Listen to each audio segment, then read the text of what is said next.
it opened up to me that Adam sinned and death entered as a result of sin. And that all the sufferings of this world can be directly connected to Adam's sin and not to the Father and not to God. Nothing that is suffering, trouble, it's not a mysterious thing that God is working. He's not working in these ways that, people say God works in mysterious ways. He did before Christ came. And then Christ came to show His ways. Then Christ came to reveal the Father. Christ came to reveal the heart of God. He came to show us what God is like. And if you see Jesus, you see the Father. What did Jesus do? He never walked past someone and said, listen, my Father is building some character in you. This troubled time is working a great work in your life, and I'll be back in 2 weeks to see if you learned your lesson. No, He laid hands and He healed them. This is what He did. If you've seen Him, you've seen the Father. God is only good. Only good things comes from God. None of the sufferings you've went through, God did not allow it for some sick purpose. He never had a hand in it. He never did it, and He never allowed it. God is only good. Only good things comes from God. I'm convinced since 1999, when I got born again. So this thing is in my life. And it's so funny how religion always brings back that message. You have to go through a desert. You have to now go through a tough time. Then God will work something good in you. And all the purity will come to the front. That thing of, yes, your faith gets tested. But not by God. It's the world that you live in. The test of your faith is the world that you live in. The one with the answers is in your life. The suffering is the storm outside. The answer is in your boat. His name is Jesus. He's not connected to your suffering. He's your deliverer, your savior, your helper. He's only good. If I can preach this in this house today and someone can hear me, we can walk out of here with the revelation of God's goodness that will never be shaken again. Nothing of this trouble that I experience now is by the will of God, by Him allowing it. He has no purpose in it. The only purpose of my life is to know Him better daily. Good times, bad times, great times, terrible times, I will turn to Jesus. He's my answer. He's my solution. You get it? The trouble that you go through will not turn you to Jesus. You need to still turn to Jesus. A lot of people go through trouble and they turn away from Jesus. So what now? The character is not being formed. They're not growing. You see? So all these things of suffering, working good things in you, all of those things, I've realized. It's a big deception to think that God is working in connection with the devil. They're not partners. He came to destroy the works of the devil. He came to destroy darkness and bring light. God is life. There is no death in Him. God is healing and there's no sickness in Him. God is good. There's no evil in Him. God is only good, pure. He says every good and every perfect gift comes from above. And it comes from the Father of light, in whom there is no shadow of turning. There's no dark side. There's no surprise. He worked in mysterious ways until Christ came. Christ revealed the nature of the Father. And what did He do? He healed them all. He healed them all. He healed them all. The Bible says, Acts 10 verse 38, how God anointed Jesus of Nazareth with the Holy Spirit and with power, and how He went about doing good, and in particular, curing all who were harassed and oppressed by the devil, not by God. What did He do? He went about doing good. What was the good? Mainly healing the sick. Come on. Is there someone in this house today? I want to just blast this over your heart, and that you can say, wow, yes, I've been through terrible times. I've been suffering. Pastor, you have no idea what I've been going through. I know, I sympathize and I will cry with you. Like, I'm very emotional if I hear your stories. I mean, I've been crying with people and suffering with people sometimes in my own thoughts because of compassion. But it will not change a thing. God is only good, and the stuff that you're going through is not by the will of God, by the purpose of God. He has no plan in it. God will save you, deliver you. If you look to Him and turn to Him, He will never fail you. He will always be there for you. Amen. 2 Corinthians, what is it, 4? All right, listen to this. This is the scripture that will be used, right? Oh, verse 17. For our light momentary affliction is ever more abundantly preparing and producing an everlasting weight of glory. That is verse 17, right? But verse 18, since we look not to the things that are seen, but the things that are unseen. Because the things that are visible are temporal, but the things that are invisible are deathless and everlasting. So the light momentary afflictions are producing a weight of glory. Yes, yes. Why? As we look to Jesus, the unseen God, to the inheritance, to what Christ accomplished. Faith is victory over the world and the sufferings of this world. Faith in God puts you above it, not underneath. You're above and not beneath. You're not under the circumstances of this world. Jesus Christ conquered the devil and the world for you. With faith in Him, you are placed above it. We have authority, we have power, we have the grace of God. We grow in it, we get a revelation of it more and more, but we will see the fullness of it very soon as we keep going for Jesus. The light momentary afflictions are producing a weight of glory as we look to Jesus in it. But now, my point is not therefore that the sufferings produce the glory. No.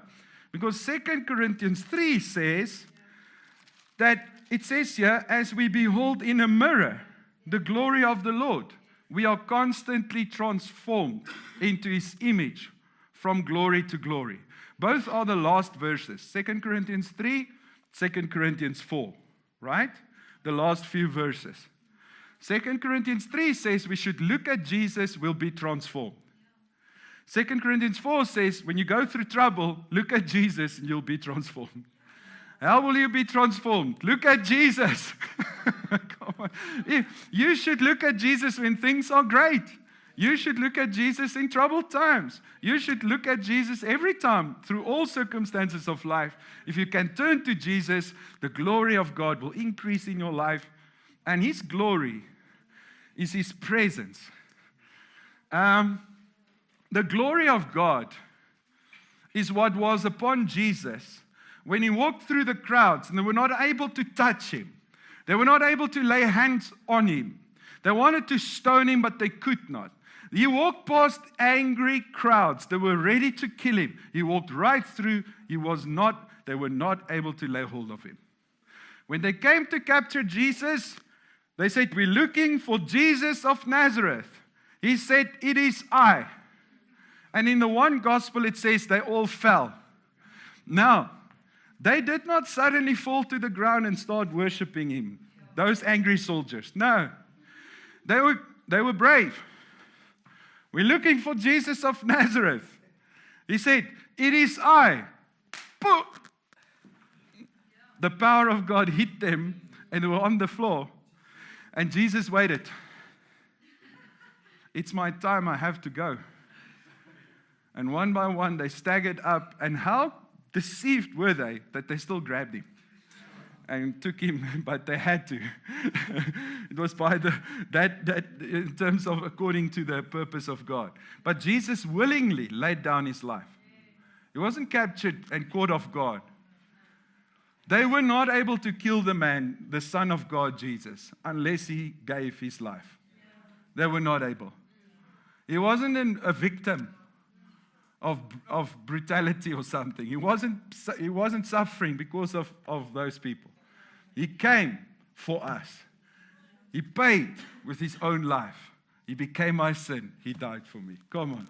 All right, so that was the glory that kept Him whole, healed, blessed, untouchable. Now, if the Bible says when we look to Jesus, the glory of God in our lives increases, I'll tell you, it's not invisible, it's all around us. God is everywhere. Visible, touchable, seeable, tangible glory will manifest in and through us who look to Jesus and walk with Jesus, that will be able to lay hands on the sick and they'll recover, that cloths touch our skin, they will send to the sick and they will be healed.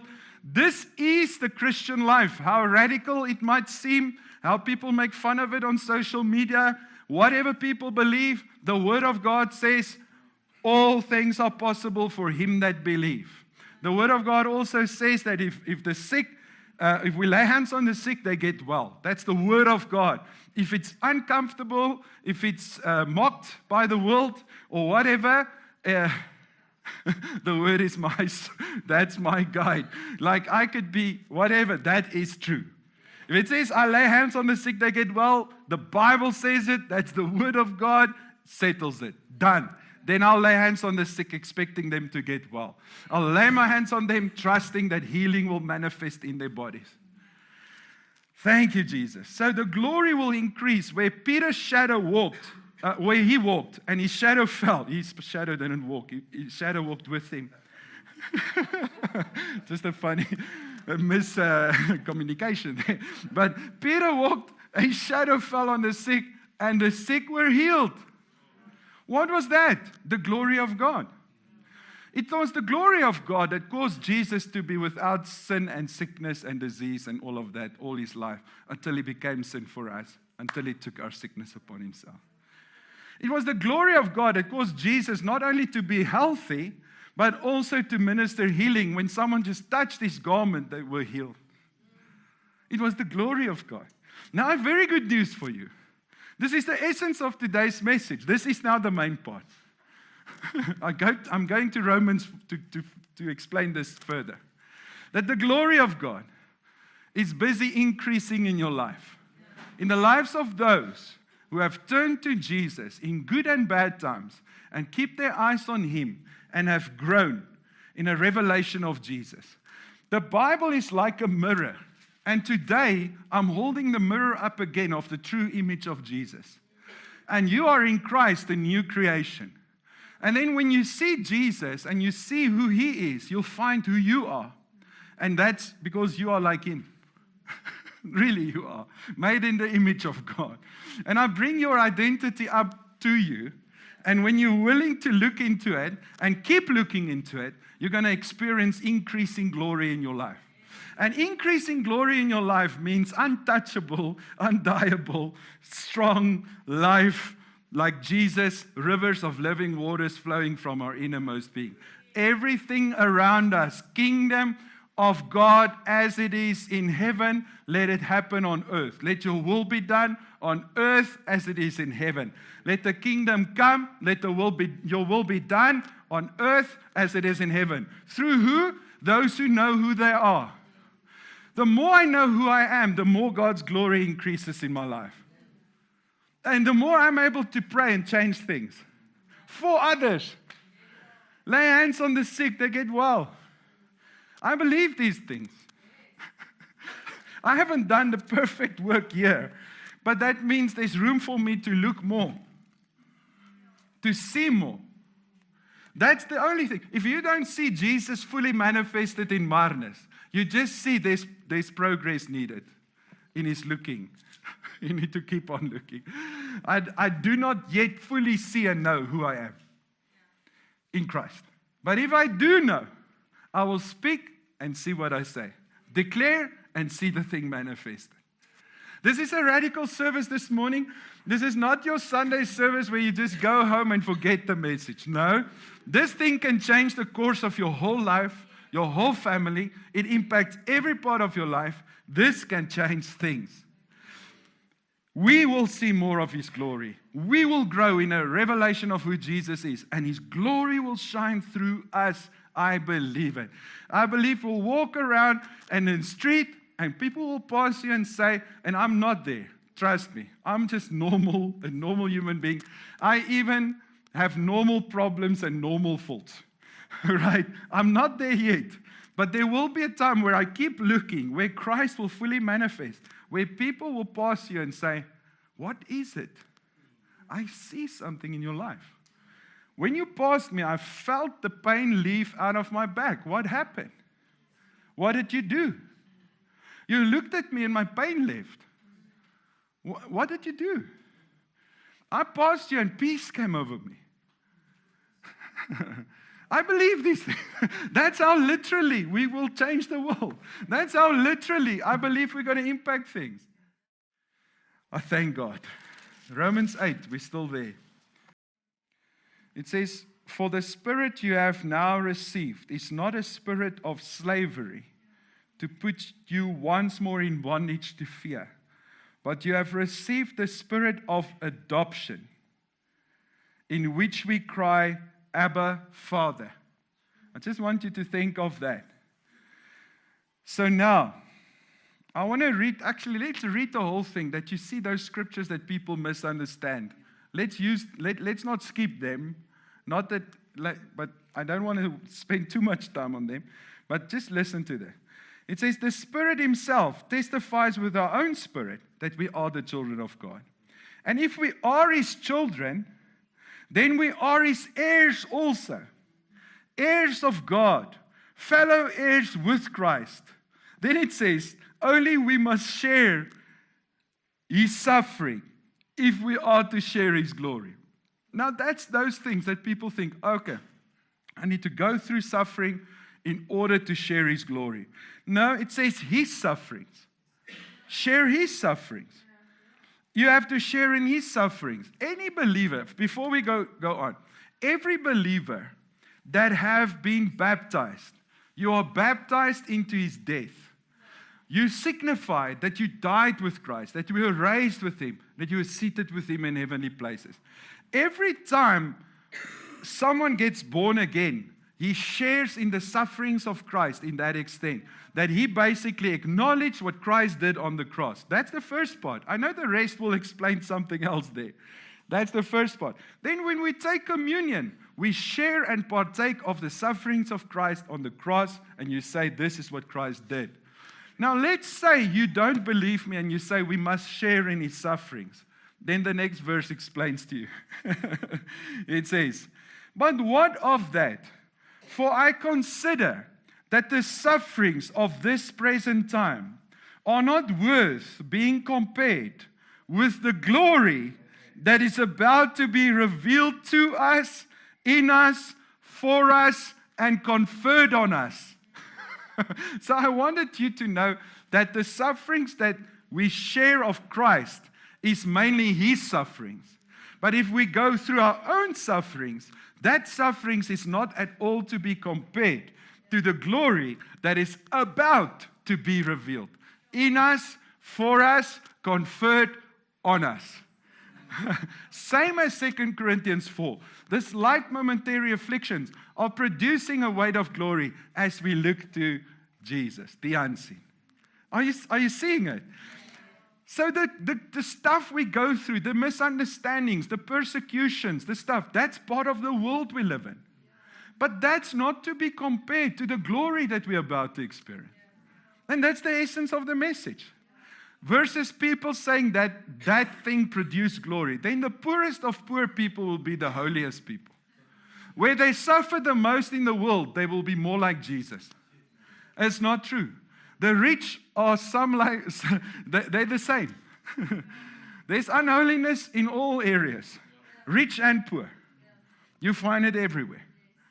So if suffering made people holy, then the places they suffered most would be the holiest. And it's not true.